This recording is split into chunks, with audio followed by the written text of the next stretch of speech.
discuss the situation in Ukraine on the 15th of September of 2024. Today we have lots of very interesting updates, so let's start. And first we're going to talk about Zaporozhye direction, where the Russians continue intensifying their activity.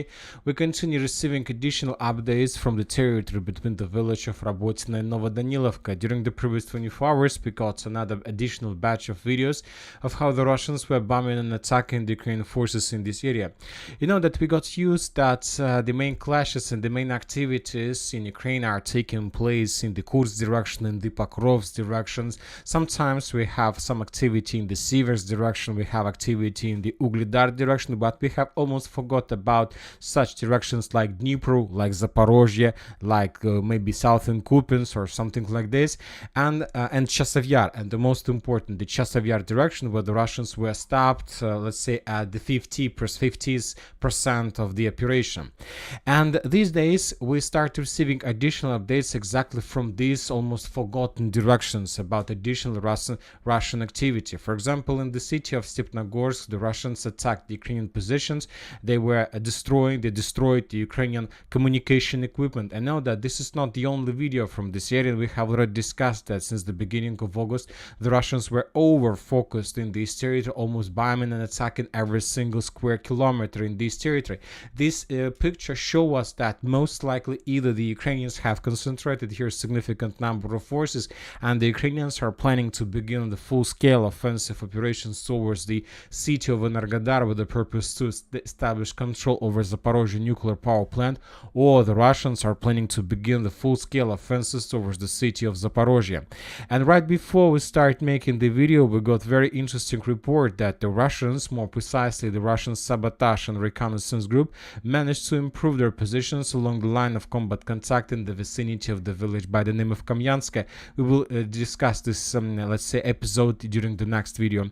And from the other side, we also see some activity of Ukrainian artillery. For example, in this video, we can see how the Ukrainians managed to discover the position of Russian artillery system and how the Ukrainians destroyed the Russian system as a result of counter-artillery duel.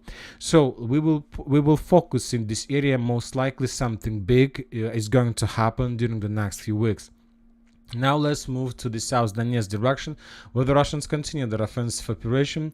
As we discussed in the previous video, currently there are very heavy clashes for the territory of the coal mine South Donbass number 3. Most likely the Russians will take under control this object during the next few days. Maybe the Russians have already established control. We're just waiting for another video with the Russian flag. But according to information we have, during the previous 24 hours, the Ukrainians conducted several counterattacks. Most of them were repelled. Ukrainians suffered losses and were forced to fall back.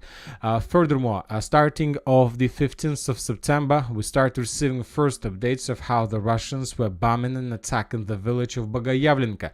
And correct me if I'm wrong, but something tells me that this is the first video since the beginning of the special military operation, how the Russians were bombing and attacking the Ukrainian forces exactly in this area, so behind, which confirms that the Russians managed to bring artillery systems much closer to the line of combat contact, and that the Russians have already established complete control, artillery control over these supply roads that goes from Novoukrayinka to Bogayavlenka and from Uspenovka. So the Russians are about to complete the operational encirclement of the armored forces of the Ukrainian side of Ugledar. We have another video. Based on this video, we have adjusted the map between Vadiana, Katerinovka and Konstantinovka.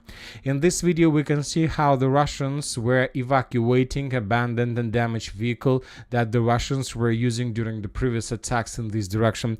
As you can see, the Russians were evacuating their equipment under very heavy artillery fire. This video confirms that most likely a few days before this episode, the Russians were attacking the positions of Ukrainian forces and managed to capture additional territories. Furthermore, some sources reported that the Russians took under control these tree lines and these fields and the fortifications around 5 days ago, and just today we got the geolocations that confirm this. Now let's move further and let's talk about Kurakhova. The Kurakhova direction, we have additional changes on the ground on the territory of the village by the name of Maximilianovka. The Ukrainian sources published the video of how they were FPV droning the Russians in the southeastern part. This video confirms additional progress on the ground of the armed forces of Russian Federation, and based on this video, most of the mappers have adjusted their maps. So one of the episodes, one of the FPV drone strikes took place exactly in this point. So based on this, we have adjusted the map. There are still, we haven't received anything about these farms and these farms. Most likely the Russians are planning to first to secure the flanks and to secure the farms, and then they will continue moving further. The Russians need to get this central line, this street, this one, to have a straight connection with the Russian forces that are currently trying to clear the village of Khostre. So very interesting details. Now let's move further. As for Ukrainsk, we haven't received almost anything from this direction, just a short report from Ukrainian sources. The Ukrainians are on the ground, the Ukrainian soldiers, or I don't know, those who have connections with the Ukrainian soldiers on the ground, reported that rearguard battles continue in the central, northern and western parts of the city. There are also Ukrainian blacked units in the city. Work is currently underway to unblock them. There was something similar in Novogrodovka. The Ukrainian soldiers were unblocked, but the city was occupied in 96 hours, according to Ukrainian sources. So what is going on right now in this direction? The Russians, during the previous 24, 48, 72 hours, managed to establish operational encirclement of the city. The Russians broke through the Ukrainian defense belt in the northern part and in the southern part. But the Russians, most likely, they did have chances, they did have possibilities to complete the encirclement, to connect the northern with the southern part. The distance is around 2 kilometers, which is nothing, obviously, but the Russians decided not to do this because the Russians know for sure that Ukrainians will try to create or conduct the unblocking operation. And the Russians understand what is the reason to encircle these Ukrainians and to destroy this cauldron or to force them to fall back if the Russians can wait and until the Ukrainians send additional forces inside of the cauldron with the purpose to unblock the first one.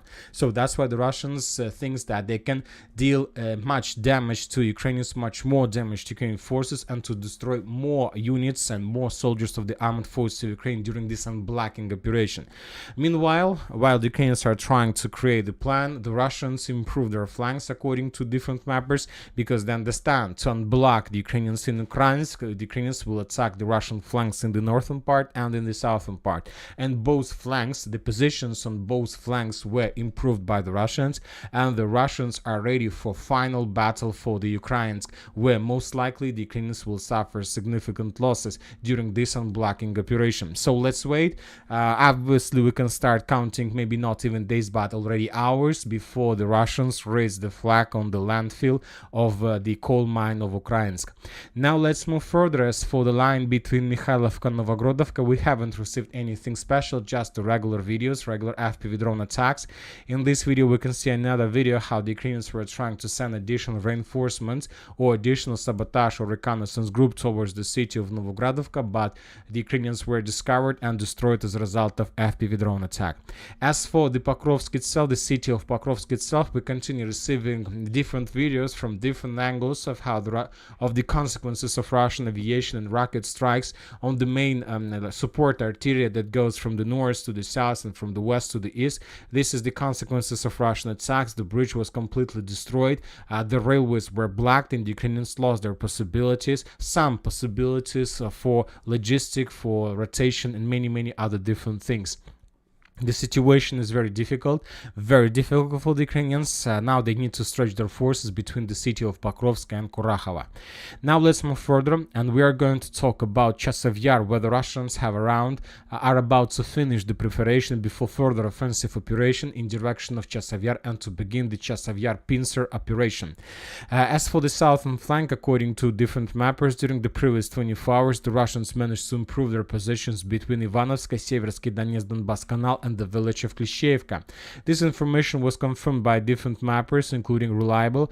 The Russians took under control the positions, the former positions of the 5th Assault Brigade of the Armored Forces of Ukraine.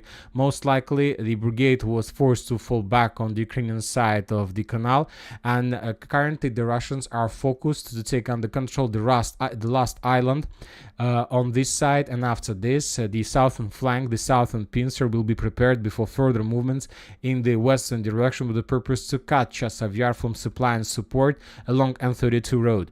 As for the northern direction, during the previous days, we were talking a lot about the Russian progress in the vicinity of Grigorovka, that the Russians captured dense network of the fortifications. Now the Russians are about to finish the battle for another complex network of trenches that located further in the western direction. As soon as the Russians are able to do this, they will cross Seversky Donetsk-Donbass Canal and they will attack Chasiv Yar from the north.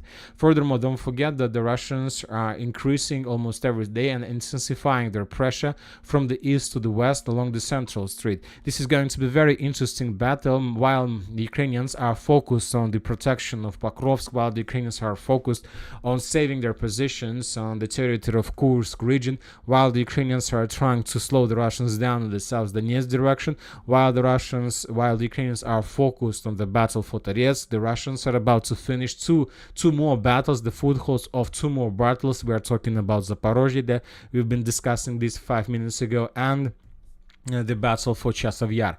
Now let's move further. As for Siversk direction, we have the same story.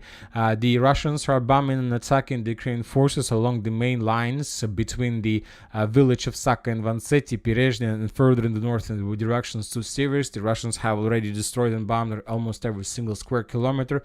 We can increase the numbers of updates, and obviously the updates max are completely in Russian favor.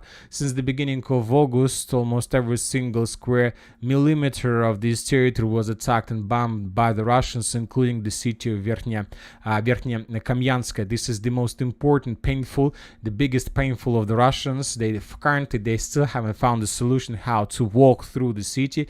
This is a very powerful, very important defense belt, stronghold, and the reason of why this stronghold is so powerful, the Ukrainians in this direction controls the Bila Gora. This is the highest point in this direction, and the Russians and the Ukrainians have complex network of trenches right on the territory of this, let's say, rock or hill, and the Russians neither can take under control these positions, neither move further in the western direction. But anyway, the Russians are searching